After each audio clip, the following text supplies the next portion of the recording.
నీతితో రాజ్యముతో ఆయనతో నింపబడిన ఒక్క యేసు ఎంత భరోసా. రైట్, యేసు వలే నీవు కూడా అనేకులకి అలా కావాలి అనేది ఆయన కోరికే. ఓ సమాజంలో అలా దేవుని నీతితో దేవుని రాజ్యముతో దైవ చిత్తమును నెరవేర్చుకునేటువంటి అనుభవంతో నింపబడిన ఒక దైవజనుడు, ఒక దైవజనురాలు, ఒక దేవుని విశ్వాసి, ఒక దేవుని బిడ్డ ఉంటే ఆ సమాజానికే భరోసా. శాంతినగర్లో నేను ఉన్నప్పుడు నిద్రపోనిచ్చేవాళ్ళు కాదు నన్ను. నైట్ తలుపులు బాధేవాళ్ళు. నలుగురు కలిసి పట్టుకొచ్చేవాళ్ళు ఒక మనిషిని. నలుగురిని కూడా ఊపుతాం. ఏంటంటే దయ్యం. రోగాలతో ఉన్నవాళ్ళని, బలహీనతలతో ఉన్నవాళ్ళని, సమస్యతో ఉన్నవాళ్ళని, చచ్చిపోదాం అనుకుంటున్న వాళ్ళని ఎవరన్నా కనపడినాయి, రా నువ్వు ఎక్కడెక్కడ కాదు కానీ నువ్వు అడగబోతుందా, అన్న దగ్గర పోతుందా. సమాజానికే ఒక భరోసా. అంటే మళ్ళీ నన్ను గొప్ప అనుకునేరు కొంపదీసి. నేనే కాదు, ఆయన నీతి ఆయన రాజ్యమును పొందుకుని ఆయనను తమ యందు నిలుపుకున్న భక్తిపరులు ఎక్కడున్నా, నువ్వు స్త్రీవి కావచ్చు, పురుషుడివి కావచ్చు, సేవకుడివి కావచ్చు, పరిచారకుడివి కావచ్చు, ఒక సామాన్య విశ్వాసివే కావచ్చు. ప్రార్థనా విజయాల్లో మకినేని వారి పాలెంలో ఒక తల్లి గురించి చెప్పాను. ఏమన్నా పాస్టరమ్మా? నో, దైవ చిత్తానికి లోబడి దేవుని నీతిని తన యందు వ్యక్తపరిచి తనలో కలిగి ఉండి సమాజానికి వ్యక్తపరిచిన వ్యక్తి ఆమె. ఆమెం పాస్టమ్మ కాదు, సామాన్యురాలు, ప్రార్థనా పరురాలు, దేవుని ప్రేమించిన స్త్రీ. ఆ సమాజానికి ఆమె ఉన్న టైంలో ఒక భరోసా, ఆమె ఉన్న తరంలో ఒక ధైర్యం. ఏదొచ్చినా అక్కుంది, అమ్ముంది, ఆడమనిషే. ఎందుకు అంటే ప్రార్థన చేస్తే పోతుంది అంతే. సమాజానికే ఒక దీపం, సమాజానికే ఒక ఆదరణ. నీ ఫ్యామిలీలో నువ్వు ఒక భక్తిపరుడువై దేవుని నీతి రాజ్యము చిత్తము నీ యందు పొందుకున్న వ్యక్తివై నువ్వు ఉంటే నీ కుటుంబానికి ఎంత భరోసా. భక్తిపరులు అదే చెబుతుంది. ఆ మెట్టు ఎక్కాలి తమ్ముడు. మనం దేవదాసయ్య గారి గురించి నేను మళ్ళీ చదవని ఇష్టపడేది, గుర్తు చేసుకొని ఇష్టపడేది. ఎందుకంటే అట్లాంటోడు ఆయన. ఏమి లేవు, డబ్బులు ఏమి లేవు, కుప్పలు తెప్పలు ఏమి లేవు, ఏమి ఉండదు. ప్రార్థనాపరుడు, దేవుని నీతి దేవుని రాజ్యం తన మీద తనలో ఉండునట్లు ఆహ్వానించుకున్నాడు. దినములు క్షణములు తీసుకొని అవి నీదు వినతిన్ ప్రవహింపజేయను శక్తి నీయుమి. తనువు నాదిదిగో కైకొనుమియో ప్రభువాని పనికి ప్రతిష్ఠించుమి. తనువు నాదిదిగో కైకొనుమియో ప్రభువాని పనికి ప్రతిష్ఠించుమి. దినములు క్షణములు తీసుకొని అవి నీదు వినతిన్ ప్రవహింపజేయను శక్తి నీయుమి. తనువు నాదిదిగో కైకొనుమియో ప్రభువాని పనికి ప్రతిష్ఠించుమి.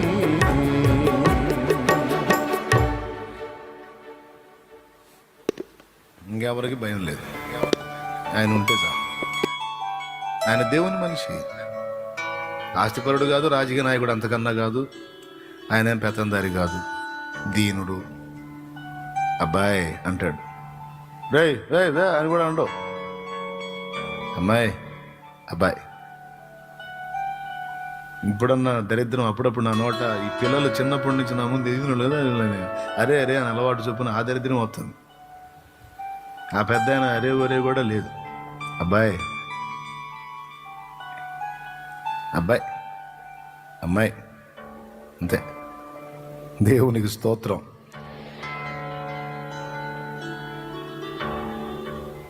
ప్రార్థన చేస్తాడు అంతే.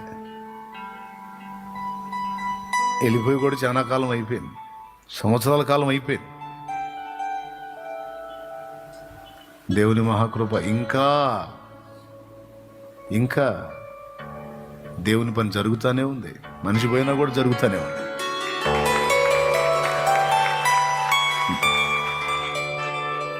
దేవుని కొరకు నిలిచిన ఒక మనుష్యుడు దేవుని చిత్తమును, దేవుని నీతిని, దేవుని రాజ్యమును తన యందు పరిపూర్ణం చేసుకోగోరి తనను తాను సజీవ యాగంగా అప్పగించుకున్న ఒక మనుషుడు, ఒక భక్తుడు. ఎన్ని లక్షల మందికి దీవెన! బా, దేవుని కొరకు నిలిచిన ఒక భక్తురాలు ఎంతమందికి దీవెన! అది కదా మనల్ని కమ్మంటుంది ఆయన. నిన్ను బట్టి అనేకులు ఆశీర్వదించబడినట్లు నేను నిన్ను అలా ఆశీర్వాద కారణంగా చేయాలనుకుంటున్నాను. ఇప్పుడు మన ప్రభు ఆశీర్వదించబడినవాడా, ఆశీర్వాదాలకే కారకుడా?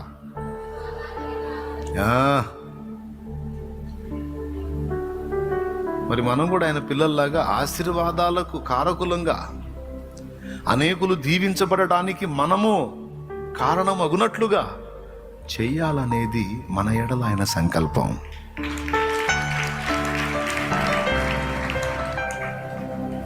అలా తయారు కావాలి, ఆ మెట్టు సాధన చేయాలి. అయిపోయిందిగా. ఇప్పుడు మనలో ఈ ఐహిక విచారాలనేవి విరిగిపోవాలి. అది విర్రగొట్టుటయే పెద్ద సాధన ఉంది. ఎంత తిప్పలు పడ్డా ఈ శరీరం ఎక్కడో చోట అడ్డు వస్తూ ఉంటుంది. ఇది ఒక మద గజం అన్నమాట.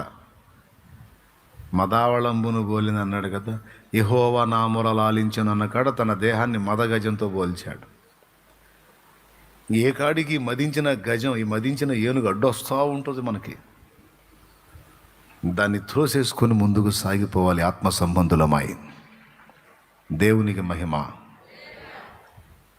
దేవుని రాజ్యము మనలో విస్తరించాలి.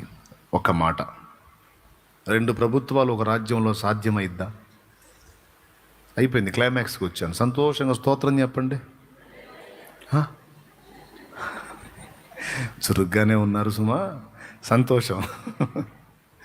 2 రాజ్యాలు లేదా 2 ప్రభుత్వాలు, 2 గవర్నమెంట్స్ ఒక దేశంలో సాధ్యమైద్దా? ఏదో ఒకటే ఉండాలి, రైట్?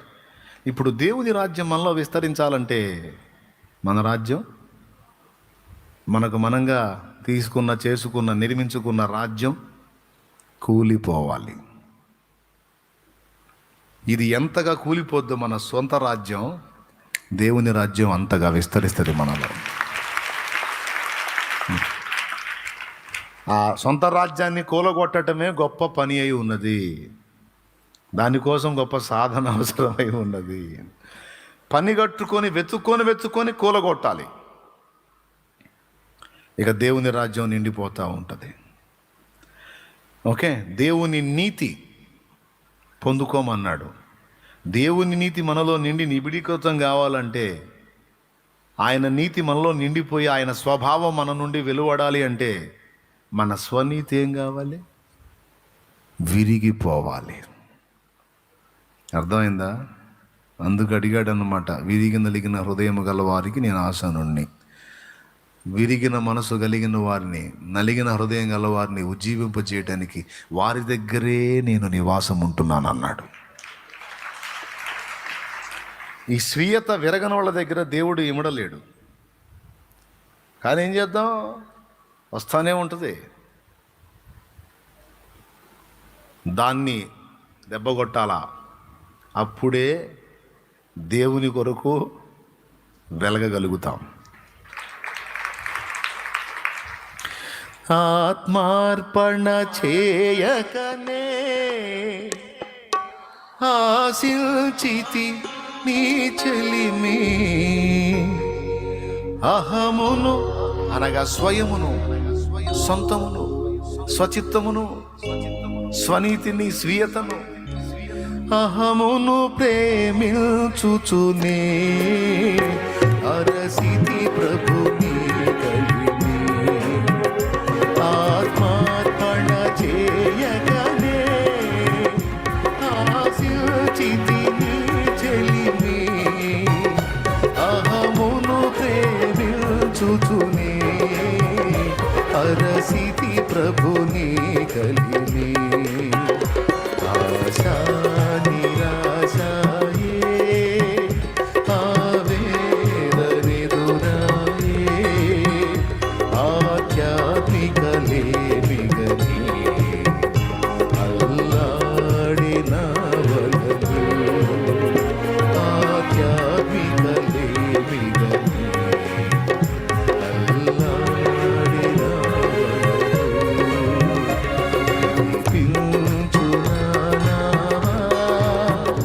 నడి సంద్రమున దేవా నవ జీవన మార్గము నా జన్మ తరింప నవ జీవన మార్గము నా జన్మ తరింప నడిపించు. హల్లెలూయా.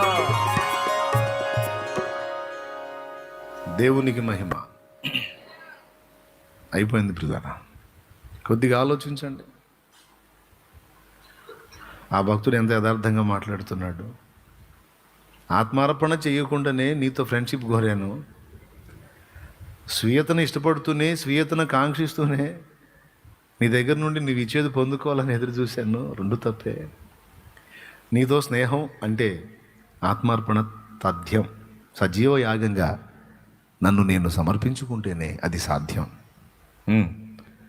నీ కలిమిని నేను స్వతంత్రించుకొని అనేకులకు దీవెనకరంగా ఉండాలంటే అహాన్ని అనగా నా స్వయాన్ని విరగొట్టడం ఒక్కటే మార్గం. దేవునికి స్తోత్రం. స్త్రీ అయినా పురుషుడైనా ఈ మెట్టెక్కిన వాళ్ళు కుటుంబాలకి, సమాజాలకి, పట్టణాలకి, పల్లెలకి, ప్రాంతాలకి దీవెనకరం. ఇప్పుడు ఒక చిన్న ఎగ్జాంపుల్. ఎలీషా ఉన్నాడు. అయిపోయింది, ముగింపులోకి వచ్చాం సంతోషంగా. ఎలీషా ఉన్నాడు.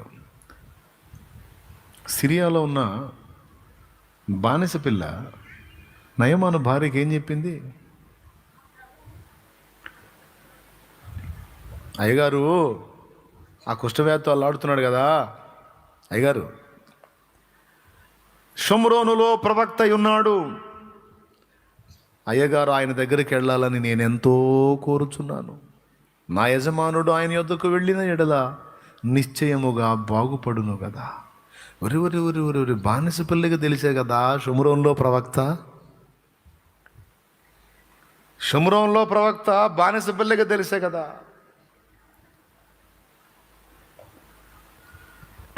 ఎట్లా జరిగింది ఆ ప్రకాశం? ఎట్లా జరిగింది ఆ వెలుగు? ఎట్లా ప్రసరించింది అంత దూరం?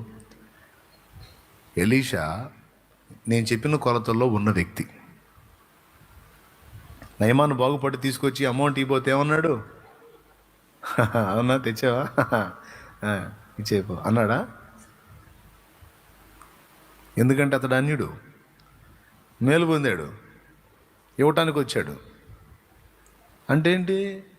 అవును, నాకు దేవుడు స్వస్థపరిచాడు, అమౌంట్ ఇచ్చాను అని దేవుని మహిమకు రేటు కట్టే అవకాశం ఉంటుంది. తీసుకోలే, వద్దులేపో, బీదలకి పో, లేనోళ్ళకి పో, నాకెందుకు అంటే ఏంటి? ఎంత డబ్బిచ్చి నువ్వు ఏ డాక్టర్ చేత బాగు చేయించుకోగలవు? ఇది ఆనాడు మందులు లేవు, ఈరోజు లెప్రసీకి మెడిసిన్ ఉంది. ఆనాడు లేదు. ఎవడు బాగు చేయగలడు? నువ్వు డబ్బు తీసుకొని వచ్చావు. ఏ మనుషుడి వల్ల కానిది నేను పలికిన ఒక మాట వల్ల అయిందంటే ఏదైనా చేయగల, ఏదైనా ఇయ్యగల సమర్థుడు నాకున్నాడు. సర్వకృపానిధివే, సంపదల ఘనివి, సర్వకృపానిధివే,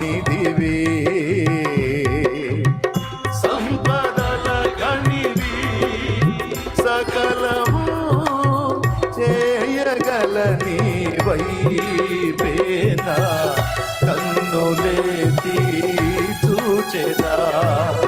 సకలము సకలము సకలము సకలము చేయగ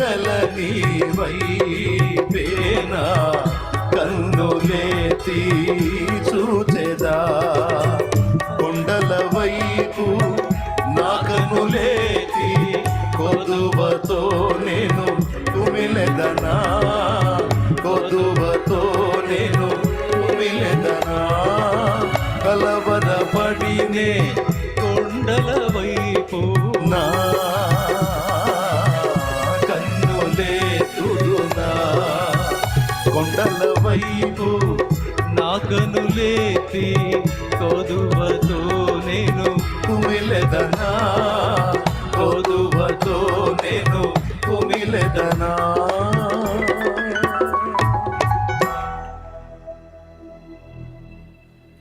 నెల రోజులకు ఒక 20,000 30,000 జీతం ఇచ్చేవాడి దగ్గర పొద్దున పోయి సాయంత్రం దాకా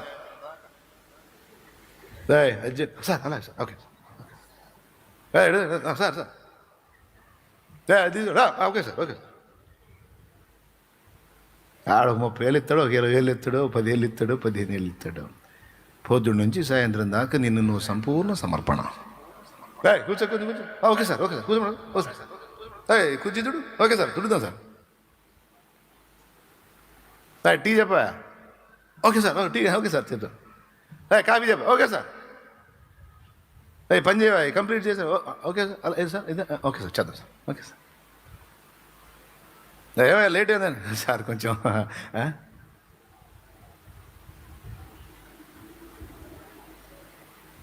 ఆఖరికి ఇంటికి లేట్ అయ్యాం. కొంచెం లేట్ అయినా ఆయన చెప్పిన పని కంప్లీట్ కాకపోయినా ఇంటికాడ అర్జెంటు పని ఉన్నా ఇది పూర్తి కాక అడిగి చెప్పలేక తర్జన భర్జన పడి చిన్నగా వెళ్ళి సార్ ఏంటి ఏం లేదు సార్ ఏం లేదు అది వర్క్ ఇచ్చారు వర్క్ ఏం లేదు సార్ మామూలుగా వర్క్ ఇచ్చారు కదా వర్క్ ఏమో నచ్చుతా చెప్పు.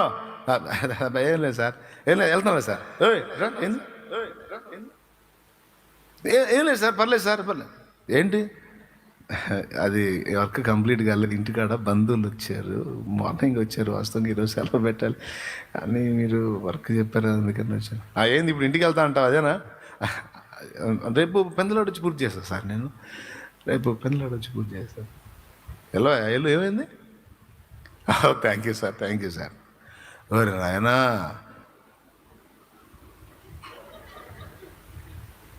నిజమా అబద్ధమా? ఏం బ్రదరు కాదా? వాడిచ్చే నెలకి 20,000-30,000 జీతానికి దినమెల్లా తమరికి సంపూర్ణ సమర్పయామి.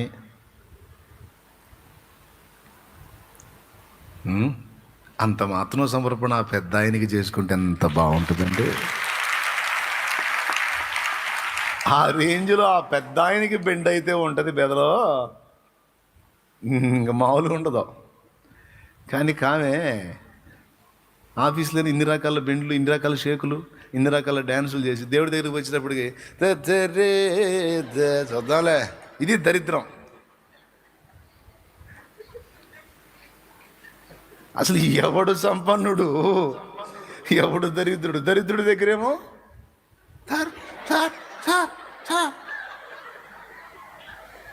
జీవం గల దేవుడి దగ్గర వేసుకోబా వద్దంతా కష్టపడి వచ్చామమ్మా నువ్వు వేసుకోబా. ప్రార్థన ఈరోజు ఫాస్టింగ్ ప్రేయర్, ఫాస్టింగ్ ప్రేయర్ పో నువ్వు నన్ను అడుగుతాయింది.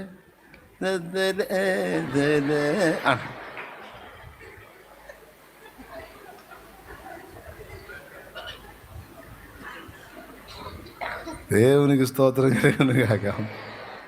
ఎవరి దగ్గర ఎట్ట చేస్తారో చూడండి. శత్రువు ఎంత మోసం చేసాడు మనల్ని. ఈ షేకులన్నీ దేవుడి ముందు ఉంటే ఎంత బాగుండు. అక్కడేమో సోషలిజం అంటే ఏంటి? అంత తక్కువ అంచనా. కనీసం నీకు జీతం ఇచ్చే ఒక మనుషుడికి ఉన్నంత విలువ దేవుడికి లేదా? ఆ మనుషుడు ఏ పార్టీ వాడు ఆయన ముందు? ఆయన తలుచుకుంటే వాడి మీద నిన్ను అధికారిగా చేయలేడు. నీ తెలివి తక్కువ వ్యవహారం కాకపోతే నువ్వు నీ అవతారం. అలాంటి కంపెనీలు నీ చేత 10 పెట్టించలేడు. ఒక్క చూపు చూస్తే నీకెళ్ళి ఎడు చూడాలి నువ్వు. సోది మొహం సోది తెలివి. మిమ్మల్ని కాదులే, ఆ రూట్లో ఉన్నవాళ్ళని. దేవునికి స్తోత్రం కలుగును గాక. హల్లెలూయా. సర్వకృపానిధి సంపదల గని యేసు. హల్లెలూయా. దేవుడు సంపదల గనే. ఎవరెవరికో దండాలు దాసుకాలు పెట్టి బెండ్ అయిపోయేది, అయిపోయేది. అఫ్ కోర్స్ నీ జాబ్ కొరకు నువ్వు తిప్పలు పడితే పడు, దేవునికి స్తోత్రం, కాదనేది కాదులే. కానీ దేవునికి అలాగ బెండవగలిగితే ప్రతి మానవుడు ఎంత బాగుండు కారే. అయిన వాడు ఒక్కడున్న సమాజంలో, కుటుంబంలో అదంతా దీవెనకరమే. సో టోటల్గా అందరికీ నేను చెప్పొచ్చేది ఏంటంటే, ఒక స్త్రీ అయినా ఒక పురుషుడైనా దేవుని సంపూర్ణ అధికారానికి తను తాను లోబర్చుకునే విషయంలో సాధన చేసి, దేవ స్వభావాన్ని వెల్లడి చేసి, దైవ ప్రతినిధిగా నిలబడగలిగితే ఆ ఒక్క పాత్ర ఎంత దీవెనకరమో. మనమందరం అట్టి వారమై ఉంటే, భక్తిపరులమై ఉంటే, దేవుని సంపూర్ణ అధికారమునకు మనం లోబర్చుకున్న వారమై ఉంటే, ఆయన వాడుకున్నట్టు వాడుకోవచ్చు మనం కూడా. నాకేమి అని జడ్సము ఏదనుకున్నా మరి, అదంతా 10 సెంట్లు 10 ఎకరాలు ఇవ్వగలడాయా? దేవునికి స్తోత్రం కలిగిందా? అంతే. దానికోసం మన జుట్టు పీక్కోవాల్సిన అవసరం లేదు, ఉన్నవి ఊడిపోవాల్సిన అవసరం లేదు. ఏమాత్రం. నాకేమీ కొదువా నా తోడుండా, ఇక నాకేమీ కొదువా నా తోడుండా. శ్రీకరుండకు దేవుడే నా శ్రేష్ఠ పాలకుడు, నా ఏక రక్షకుడు. శ్రీకరుండకు దేవుడే నా శ్రేష్ఠ పాలకుడు, నా ఏక రక్షకుడు. కనుగా నాకేమీ కొదువా నా తోడుండా, ఇక నాకేమీ కొదువా నా తోడుండా అనుకుంటే జరగవచ్చు.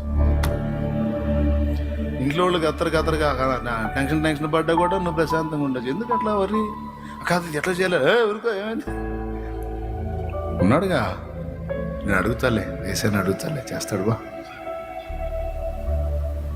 బా ఆ మెట్టికి ఎప్పుడు ఎక్కుతాం? ఏంటి టెన్షన్ ఏంటి, ఇట్లా ఈ ప్రాబ్లం, దాని గురించి ఎందుకు ఇంత? ఉన్నాడుగా. దానియేలుకుంది అనుభవం.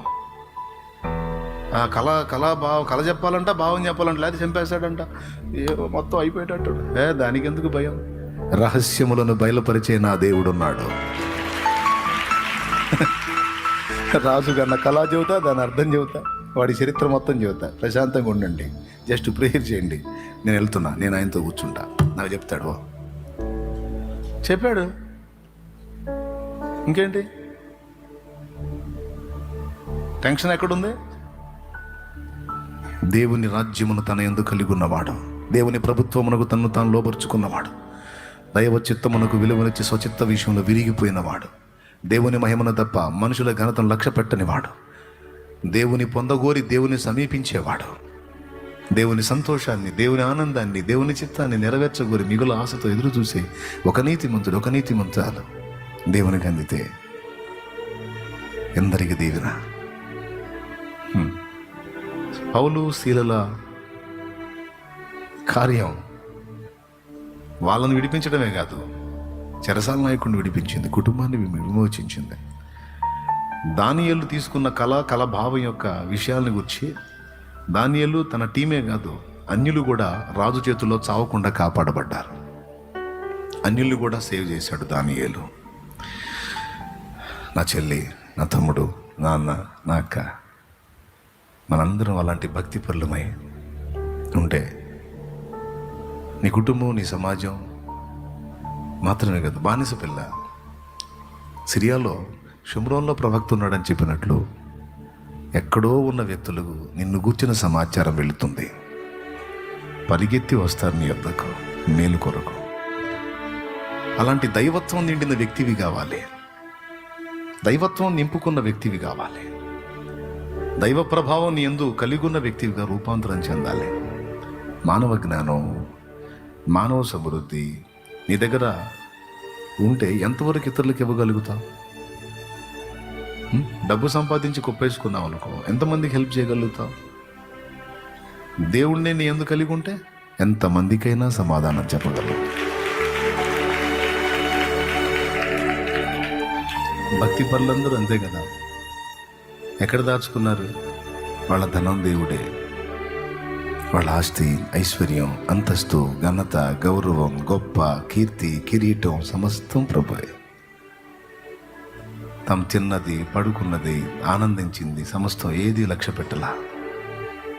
ఆయన సాధు సుందర్ సింగ్ అనే దైవజనుడు అలా అంకితమయ్యాడు.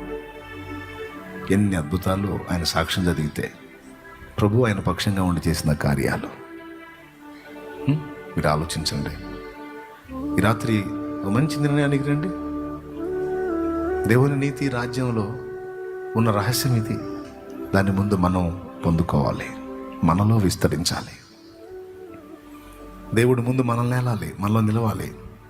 మనలో నిలిస్తేనే, దేవుడు మనలో నిలిస్తేనే మన కుటుంబాన్ని, మన సమాజాన్ని మనం గెలుస్తాం. దేన్నైనా గెలుస్తాం. ఆయన మనలో నిలిస్తే, దేవుడు మనలో నిలిస్తే మనం దేన్నైనా. రండి.